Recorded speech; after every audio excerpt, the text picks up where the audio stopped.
हाँ जी, कहाँ तक हो गया था फिजियोलॉजी ऑफ डाइजेशन, कहाँ तक पढ़ लिया था लास्ट टाइम?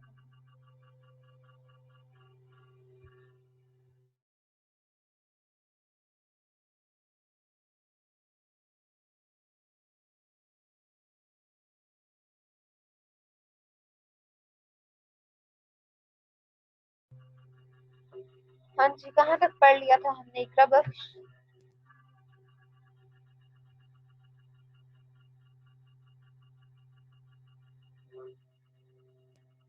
जीआई ट्रैक पढ़ रहे थे हम। उसके कितने पार्ट्स तक हमने पढ़ लिया था, किस ऑर्गन तक हम पहुंच गए थे? हलीमा सादिया।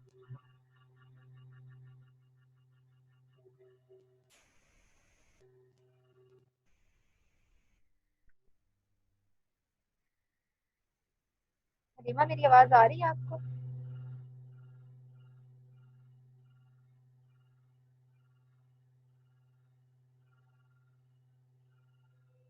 आप सबको मेरी आवाज आ रही है? Yes ma'am. इसका मतलब फिर हलीमा सादिया को भी जा रही होगी, इकरा बख्श को भी जा रही होगी। जिन दो से मैंने पूछा, आगे से ये रिस्पॉन्ड नहीं आपने किया। तो आपने इतना भी नहीं देखा कि हम पढ़ क्या रहे थे? इतना भी नहीं आपके जहन में? कहाँ पे थे हम? डाइजेस्टिव ट्रैक मैम कहाँ तक हमने हमने पढ़ स्टमक को डिस्कस लिया? कर ओरल लिया था। कैविटी से हमने स्टार्ट किया था, कहाँ तक पहुंच गए थे? मैम स्टमक को डिस्कस कर लिया था। हाँ जी, स्टमक तक हमने पढ़ लिया था। अगर समराइज करेंगे, हमने स्टमक को पढ़ लिया तो उसमें हमने क्या कुछ उसके बारे में डिस्कस किया था? मैम इस तरह मैंने रिवाइज तो नहीं किया, बट वैसे मैं बता दूं जो मैंने लेक्चर सुना। जी जी, बताइए बताइए।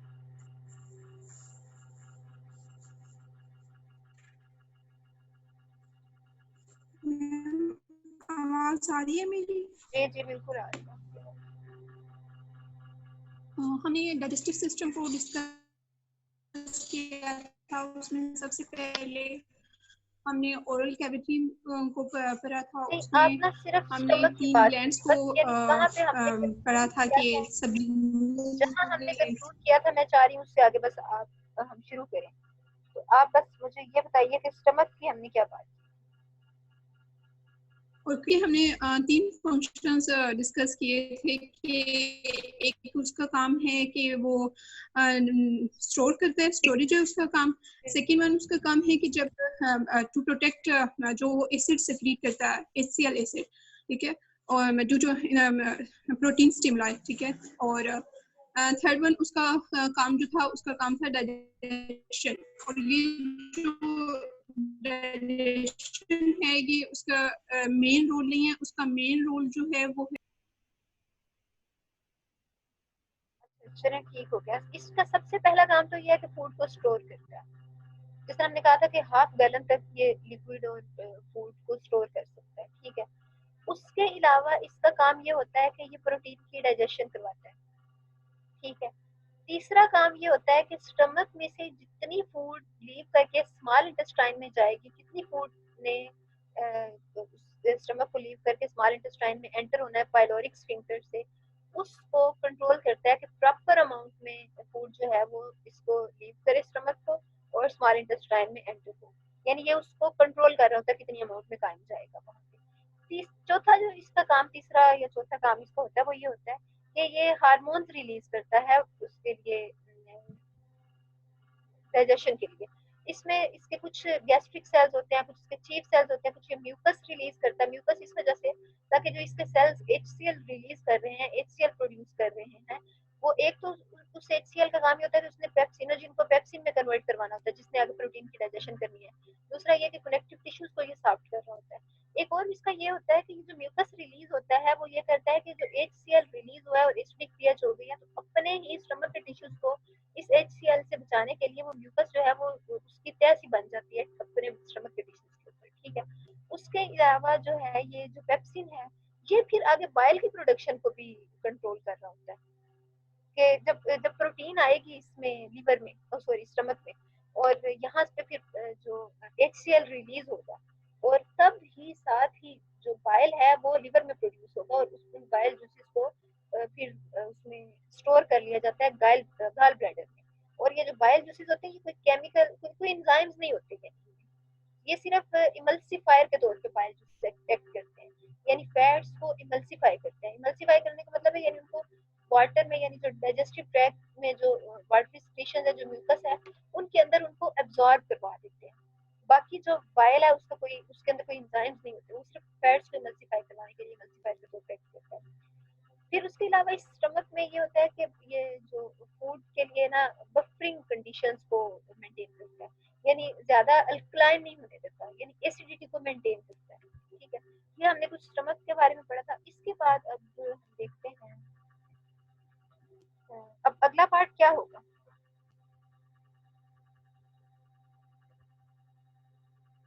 Small intestine. हाँ जी, स्मॉल इंटेस्टाइन। और जो स्मॉल इंटेस्टाइन और लिवर के दरमियान में स्पेस है, तो वाल्व है, उसे हम क्या कहते हैं? Pyloric sphincter. Pyloric sphincter. और पाइलोरिक स्फिंक्टर क्या कर रहा है? जो कायम प्रोपेल हो रहा है उसमें से, स्टमक में से स्मॉल इंटेस्टाइन में, उसकी अमाउंट को कंट्रोल करता है।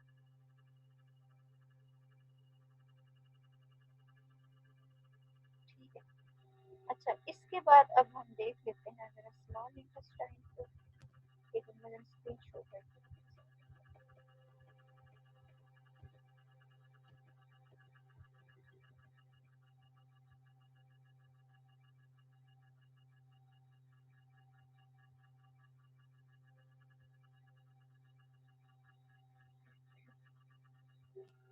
हाँ जी, स्क्रीन शो हो रही होगी अब आपके सामने। तो आज हमने स्टार्ट करना है स्मॉल इंटेस्टाइन। स्मॉल इंटेस्टाइन को स्मॉल इंटेस्टाइन इस वजह से नहीं कहते कि ये इसकी कोई लेंथ कम है लार्ज इंटेस्टाइन से, बल्कि ये डायमीटर में कम होती है। ये तकरीबन 1 इंच होता है इसका डायमीटर, जिसका तकरीबन 1.5 इंच तक है। तो ये जो है इसका डायमीटर स्मॉल है स्मॉल इंटेस्टाइन का, और लार्ज इंटेस्टाइन का डायमीटर ज्यादा होता है इससे। बाकी लेंथ जो है वो इसकी ज्यादा होती है, इसकी तकरीबन 5 फीट 7 फीट तक होती है स्मॉल इंटेस्टाइन की लेंथ, और जो लार्ज इंटेस्टाइन है इसकी लेंथ 5 फीट तक होती है। अच्छा, ये जो स्मॉल इंटेस्टाइन, इसके 3 पार्ट्स होते हैं। पहला जो हिस्सा है उसको हम कहते हैं ड्यूडेनम, उसके बाद जो सेकंड पार्ट है उसे कहते हैं ज्यूजिनम, और जो थर्ड पार्ट है उसे हम कहते हैं इलियम। आप देखिए इसका कलर डिफरेंट होगा। ये जो स्टार्ट वाला थोड़ा सा पोर्शन है इसको हम कहते हैं ड्यूडेनम, जहाँ पे पाइलोरिक स्फिंक्टर होगा, और ये वो पार्ट है जो स्टमक के साथ अटैच है, और स्टमक में से फूड प्रोपेल होगी इसके अंदर आएगी। ठीक है, और पाइलोरिक स्फिंक्टर जो है उस काइम की को कंट्रोल करेगा कि कितनी अमाउंट आनी चाहिए। और यहाँ पे जो इसके म्यूकोसा है स्मॉल इंटेस्टाइन की, वो अच्छा खासा म्यूकस रिलीज कर रही होती है। किस वजह से रिलीज कर रही होती है? कि जो काइम आ रहा है स्टमक से उसकी एसिडिक पीएच है, तो उस एसिड के इफेक्ट से अपने सेल्स को बचाने के लिए यहाँ पे जो रिलीज होगा म्यूकस, वो उसको उसकी तह सी बन जाएगी इंटरनल सरफेस पे, और वो उसको उसके जो एसिडिक इफेक्ट है उससे बचाएगा, काइम के एसिडिक इफेक्ट से। अच्छा, ड्यूडिनम के बाद जो नेक्स्ट पार्ट है वो है ज्यूजिनम। ज्यूजिनम के बाद जो अगला फिर पार्ट है वो है इलियम। और जो स्टमक में प्रोटीन की डाइजेशन हो रही है, और हमने कहा कि ओरल कैविटी से ही डाइजेशन स्टार्ट हो जाती है। जैसे हमने देखा था कि स्टार्च जो है वो पॉलीसेकेराइड है, और इसको डाइसेकेराइड में उसको कन्वर्ट होना वो शुरू हो जाता है, यानी माल्टोसिस में, यानी डाइसेकेराइड माल्टोसिस, जिसमें दोनों ग्लूकोज है। स्टार्च जो है पॉलीसेकेराइड, और पॉलीसेकेराइड जो है वो डिवाइड होके तो उसकी डाइजेशन होके उसकी ब्रेक डाउन होके क्या बन रहा था? डाइसेकेराइड। और डाइसेकेराइड जो है वो मूव करते हुए फिर यहाँ तक जब आएंगे, स्टमक में उनकी कोई डाइजेशन नहीं होती, जब यहाँ पे आएंगे तो फिर उनकी डाइजेशन कंप्लीट होगी। तो ये जो ड्यूडिनम पार्ट है ये असल में मेन पार्ट है डाइजेशन के लिए, यहाँ पे डाइजेशन कंप्लीट होती है। और फैट्स की डाइजेशन तो कंप्लीटली होती ही यहाँ पे है। प्रोटीन की डाइजेशन जो है वो स्टमक में होती है, और जो कार्बोहाइड्रेट्स है उनकी डाइजेशन स्टार्ट होती है ओरल कैविटी से, लेकिन कंप्लीट यहीं पे होती है, क्योंकि जो स्टमक है उसमें कोई डाइजेशन नहीं होती कार्बोहाइड्रेट्स। अच्छा, फिर ये जो इलियम है ना, ये मेन जो साइट है एब्जॉर्प्शन के लिए, एब्जॉर्प्शन के लिए जो मेन साइट है वो ये इलियम है। तो स्मॉल इंटेस्टाइन में क्या हो रहा है? इनके अंदर एक तो डाइजेशन कंप्लीट हो रही है, और दूसरा एब्जॉर्प्शन हो रही है। अब डाइजेशन के लिए, डाइजेशन कंप्लीट होने के लिए जो कार्बोहाइड्रेट्स हैं उनको उनकी कंप्लीट डाइजेशन के लिए ज़ाहिर है हमें फिर आगे माल्टेजेस चाहिए, सुक्रेजेस चाहिए, और इस तरह के यानी जो कार्बोहाइड्रेट्स की डाइजेशन के लिए एंजाइम्स हैं, जो ज़ाहिर सबस्ट्रेट है उसी नाम का एंजाइम होगा, तो वो एंजाइम्स आने हैं पेंक्रियाज से। जो एक्सेसरी ग्लैंड्स हैं, एक्सेसरी ऑर्गन्स हैं जो डाइजेस्टिव सिस्टम के साथ लिंक्ड हैं, वो हमने पढ़ा था लिवर है, पेंक्रियाज है और गाल ब्लैडर है।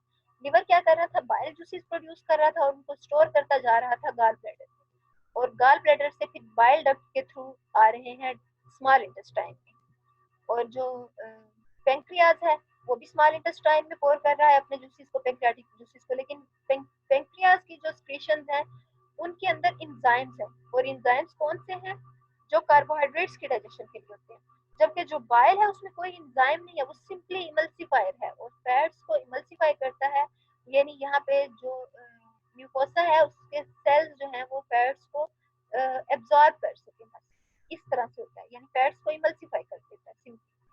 अच्छा, जो इसकी ये जो सरफेस है, इंटरनल सरफेस है, म्यूकोसल सरफेस है स्मॉल इंटेस्टाइन की, वो मॉडिफाइड होती है। वो किस तरह से मॉडिफाइड है कि उसका काम जो है डाइजेशन है और एब्जॉर्प्शन है। डाइजेशन का हमने मेन मकसद यही पढ़ा था कि लार्जर पार्टिकल्स को स्मॉलर में कन्वर्ट करना, ताकि कैपिलरीज में सेल्स तक, कैपिलरीज होते हुए सेल्स तक जो न्यूट्रिएंट्स है वो पहुंच सके। तो जो मेन मकसद है वो उसका है ही एब्जॉर्प्शन। तो एब्जॉर्प्शन के लिए सरफेस एरिया इंक्रीज करने के लिए जो स्मॉल इंटेस्टाइन है, यहाँ पे फिंगर लाइक प्रोजेक्शंस होती हैं, यानी म्यूकोसा जो है ये मॉडिफाइड है। मॉडिफाइड किसने, फिंगर लाइक प्रोजेक्शंस बना रही है ताकि सरफेस एरिया जो है वो इंक्रीज किया जा सके। मेरा ख्याल है हमने पिछली किसी क्लास में शायद ये डिस्कस भी किया था, एक एग्जांपल सरफेस एरिया के हवाले से मैंने पहले डिस्कस की थी, शायद आपकी क्लास में या किसी और क्लास में, पिछले सेमेस्टर। जैसे अगर हम चीज को देखें तो उसकी कितनी, कोई भी चीज है जो 3D, उसकी जो 3 डायमेंशन है वो कौन सी होती है, आगे पीछे, ऊपर नीचे, दाएं बाएं, ये 3 डायमेंशन है।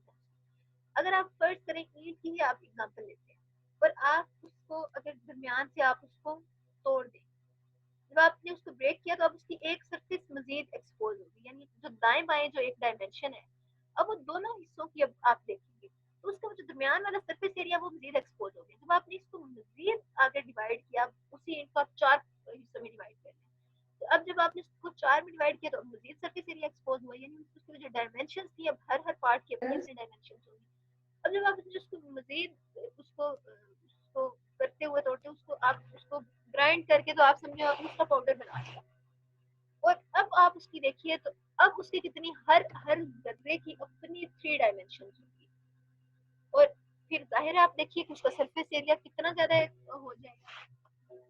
तो सरफेस एरिया जो है ये वो सरफेस है, यानी जो एक्सपोज्ड सरफेस है, और एक्सपोज्ड सरफेस से ही एंडोसाइटोसिस होनी है, यानी पिनोसाइटोसिस और फेगोसाइटोसिस, यानी जिसने आयंस को एब्जॉर्ब करना है, और दूसरा इसने जो एब्जॉर्ब करना है फैट्स को और कार्बोहाइड्रेट्स को और अमीनो एसिड्स को, जो इसने एब्जॉर्ब करना है स्मॉल इंटेस्टाइन में, वो सरफेस एरिया से ही एब्जॉर्ब करना है ना।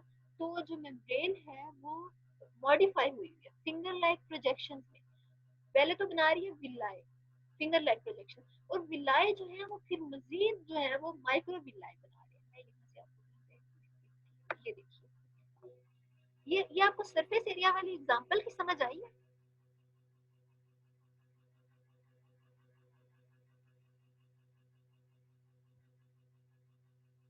हाँ जी, सरफेस एरिया वाली एग्जांपल की आपको समझ आई है कि सरफेस एरिया कैसे इंक्रीज होता है। यस मैम, आ गई है। अच्छा ये देखिए, ये तो वो इंटरनल फोल्ड्स है ना, जिन्हें हमने रॉबी कहा था कि यानी किसी भी ऑर्गन की जो इंटरनल सरफेस है जब वो फोल्ड होके तो सरफेस एरिया को इंक्रीज कर देती है, तो उन्हें हम रॉबी कहते हैं। जैसे ओरल कैविटी की भी बात की थी कि यहाँ पे भी हम अपने जात के साथ आप देखें तो नजर आती है, तो यहाँ पे आप ये देखिए, ये तो वो फोल्ड हो गई, ठीक है। यहाँ पे ये जो है ये देखिए, ये फिंगर लाइक प्रोजेक्शन जो है ये हम कहते हैं विलाय, और विलाय को आप आगे इस वाली में देखिए, यहाँ आप देखिए,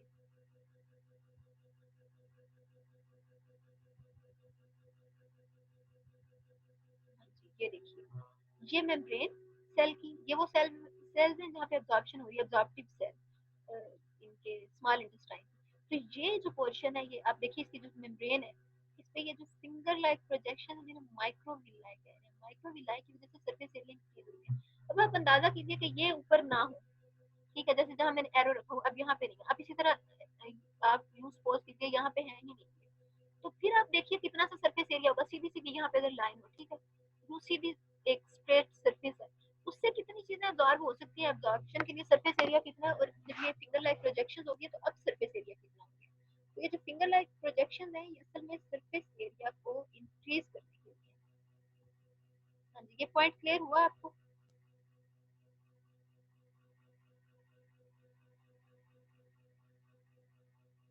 हाँ जी, क्लियर यस हो? मैम। ठीक। अच्छा, अब इसके अंदर, अब ये जो विलाएं हैं इनके अंदर क्या होगा? विलाय के अंदर एक तो जाहिर है ब्लड कैपिलरीज है, दूसरा इसके अंदर जो हमारे सर्कुलर सिस्टम के साथ साथ जो लिम्फेटिक सिस्टम साथ साथ होता है, उसके भी यहाँ पे वेसल्स होती है, लिम्फेटिक वेसल्स। उन लिम्फेटिक वेसल्स को हम कहते हैं लेक्टियल्स, ठीक है। ये स्पेशलाइज्ड लिम्फेटिक कैपिलरीज है, लेक्टियल्स, ठीक है। ये जो आपको ये ग्रीन वाली नजर आ रही है ना, ये लेक्टियल्स, ये लिम्फेटिक वेसल है, और ये जो है जाहिर है ये कैपिलरीज है सर्कुलर सिस्टम की, और ये लिम्फेटिक सिस्टम की। अब मकसद ये होता है इन विलाय का कि यहाँ पे एब्जॉर्प्शन। अब एब्जॉर्प्शन जो है वो न्यूट्रिएंट्स कौन कौन से हैं? एक तो आयंस है, दूसरा कार्बोहाइड्रेट्स है, अमीनो एसिड्स हैं, और फैट्स हैं। कार्बोहाइड्रेट्स जो है वो तो जाहिर है डिफ्यूज कर जाएंगे, ठीक है। अमीनो एसिड्स जो है वो भी मेम्ब्रेन में से गुजर जाएंगे, आयंस भी डिफ्यूज कर जाएंगे। जो फैट्स हैं वो फिर इस तरह से इनमें से इस मेम्ब्रेन से डिफ्यूज नहीं करेंगे, बल्कि वो जो ये जो लेक्टियल्स हैं या ये जो लिम्फेटिक सिस्टम की वेसल्स हैं वो इनके अंदर डिफ्यूज करते हैं, और यहाँ से होते हुए फिर ये सर्कुलेटरी सिस्टम में से होते हुए ये जाएंगे लिवर में। और लिवर, जब भी किसी आर्गन का जो सर्कुलेटरी सिस्टम होता है ना, जिसको हम कहते हैं पोर्टल सिस्टम, तो हिपैटिक पोर्टल वेन यानी लिवर को जो ब्लड, लिवर को ब्लड सप्लाई करने वाली ये जो वेन है, यानी यहाँ डाइजेस्टिव सिस्टम से ब्लड जा रहा है लिवर तक, तो वो जो वेन लेके जा रही है हम कहते हैं हिपैटिक पोर्टल वेन। तो हिपैटिक पोर्टल वेन जो है वहां से फिर जो न्यूट्रिएंट्स हैं वो जाएंगे उसमें लिवर में, और लिवर ने फिर जो स्टोर करने हैं यानी कार्बोहाइड्रेट्स को ग्लाइकोजन में, ग्लूकोज को ग्लाइकोजन में कन्वर्ट करके अपने पास स्टोर कर लेगा। इमाइनो एसिड्स को डीएमिनेशन से उनको जो कार्बन स्केलेटन होगा उसको दोबारा से ग्लूकोज बना लेगा और ग्लाइकोजन की सूरत में स्टोर कर लेगा। जबकि जो ये जो है एमाइन ग्रुप होगा उसको यूरिया साइकिल में डाल के जो एक्सक्रीट करवा देगा यूरिया में कन्वर्ट करके। और जो फिर उसके अलावा जो फैट्स हैं, तो फैट्स को भी इसी तरह से एब्जॉर्ब कर लिया जाएगा, उनको जो उनको ब्रेक डाउन किया जाएगा ट्राइग्लिसराइड्स में, ताकि उसको फिर बाद में सर्कुलेटरी सिस्टम में डाला जाएगा, वहां से फिर सारे सेल्स तक न्यूट्रिएंट्स पहुंच जाएंगे। तो ये जो लेक्टियल्स हैं इनका मकसद ये है फैट्स की एब्जॉर्प्शन, ठीक है। तो ये पॉइंट आपको क्लियर हो गया कि न्यूट्रिएंट्स किस तरह से एब्जॉर्ब हो रहे हैं और किस तरह से सेल्स तक पहुंच रहे हैं, इसको हम कहते हैं एसिमिलेशन। हाँ जी, ये आपको समझ आ गया?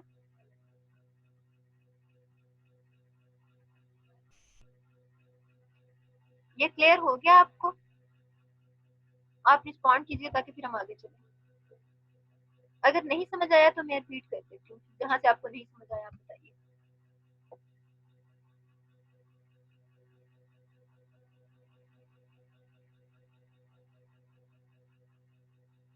आप रिस्पॉन्ड तो कीजिए, अगर नहीं समझ आया तो तब भी मुझे बताइए, मैं उसको दोबारा से बता देती हूँ। अगर समझ आया तो ठीक है, हम आगे चलते हैं।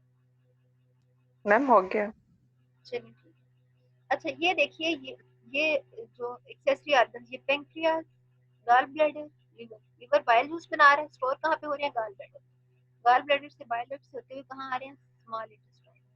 और ये जो है पेंक्रियाज पेंक्रियाटिक जूस बना रहा है, और वो कहाँ आ रहे हैं? स्मॉल इंटेस्टाइन, ठीक है। और स्मॉल इंटेस्टाइन में फिर डाइजेशन जो है ये कंप्लीट हो जाएगी, ठीक है। तो इसके बाद जो है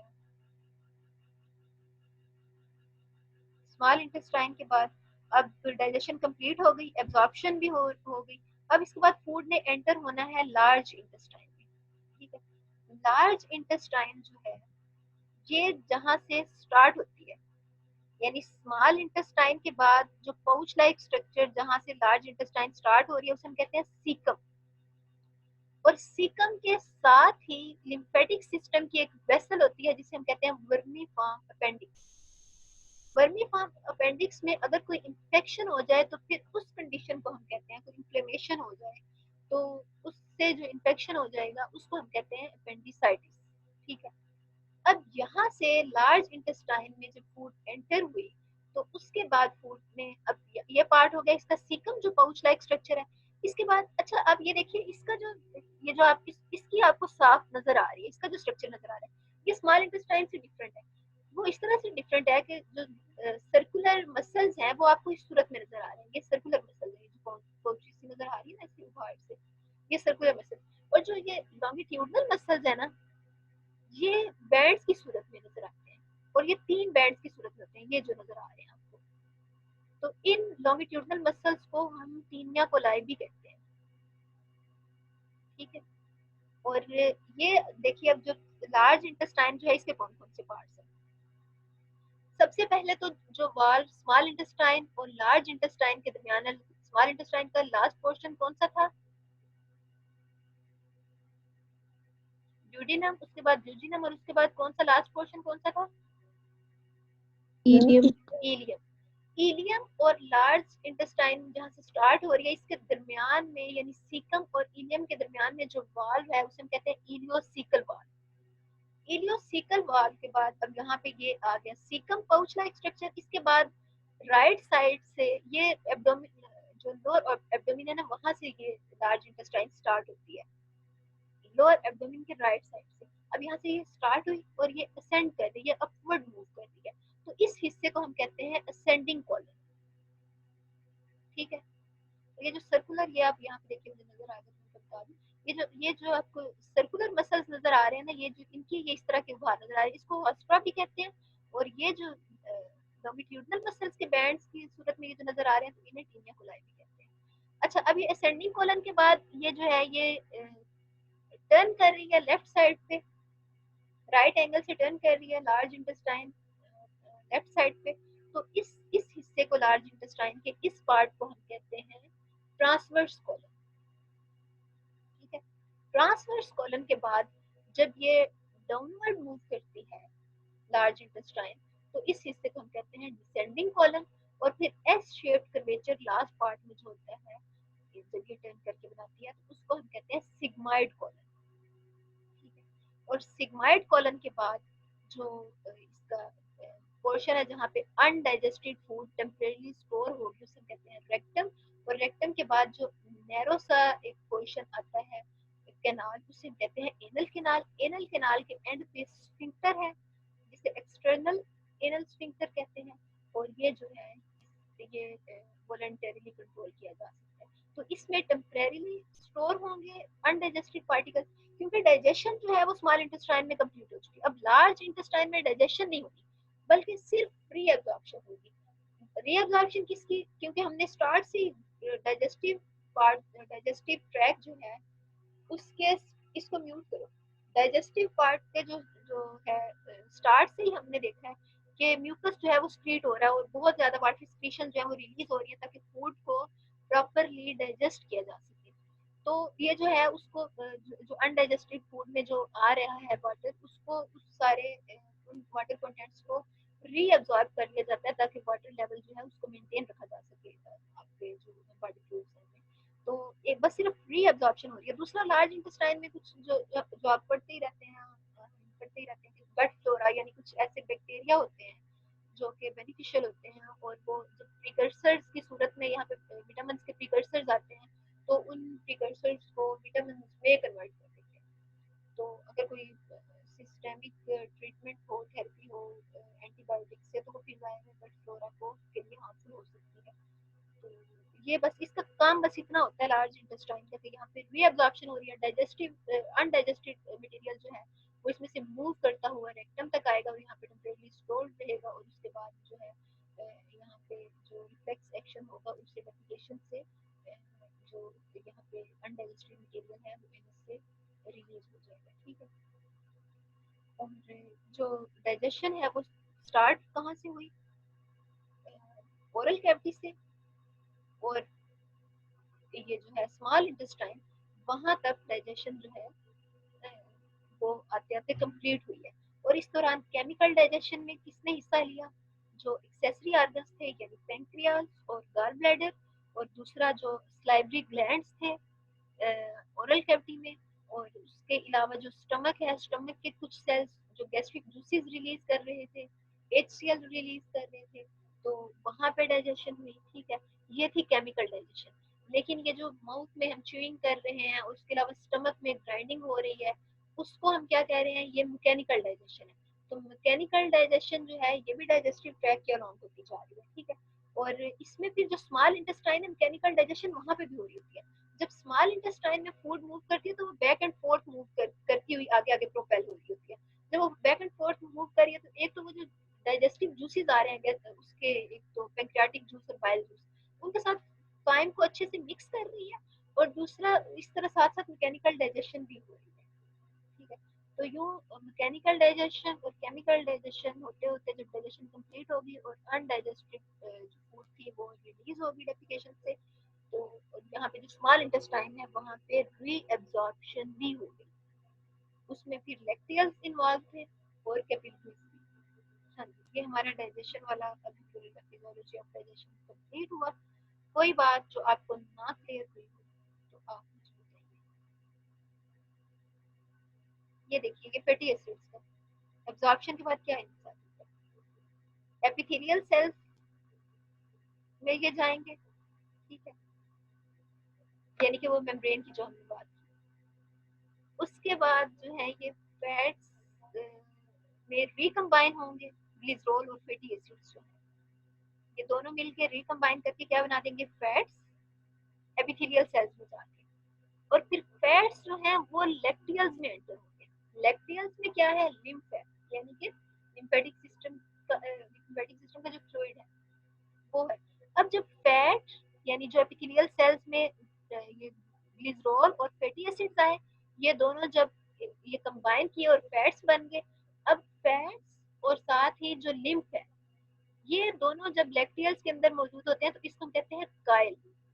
जैसे स्टमक में जब अनडाइजेस्टेड फूड थी और साथ वो स्टमक के डाइजेस्टिव जूसेस थे, तो उससे हमने कहा था ये काइम है जो एसिडिक इन नेचर था। यहाँ पे जो फैट्स है और फैट्स के साथ लिम्फ है तो इसे हम कह रहे हैं काइल। अब काइल जो है ये इसके बाद कहाँ जाता है? लिम्फेटिक वेसल से होता हुआ ये ब्लड स्ट्रीम में डिस्चार्ज होगा और वहां से ये जाएगा आपके लिवर में। ठीक है, और लिवर से फिर उसके बाद सारे। हाँ जी, क्लियर हो गया ये आपको? कोई पॉइंट जो ना क्लियर हुआ?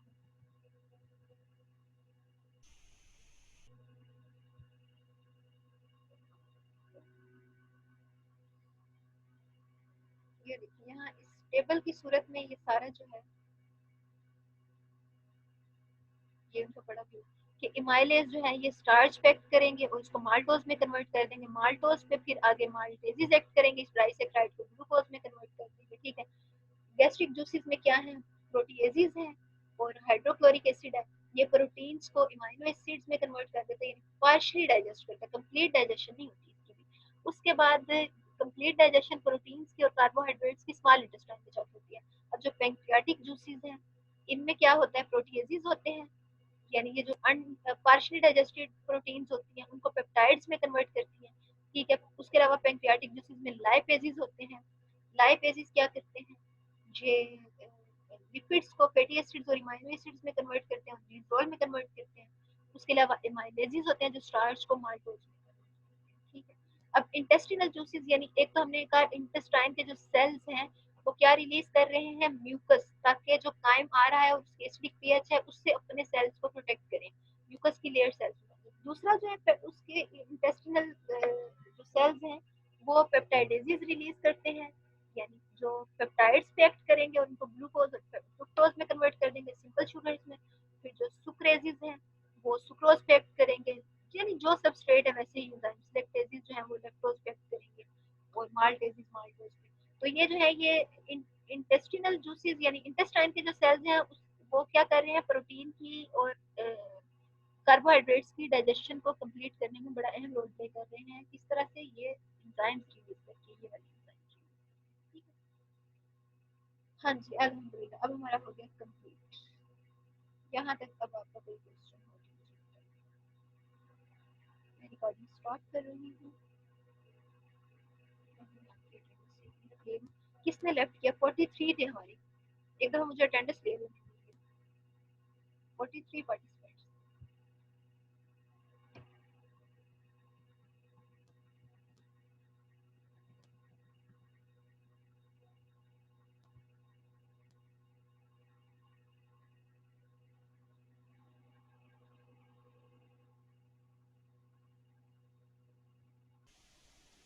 हाँ, ये सारा क्लियर हो गया आपको?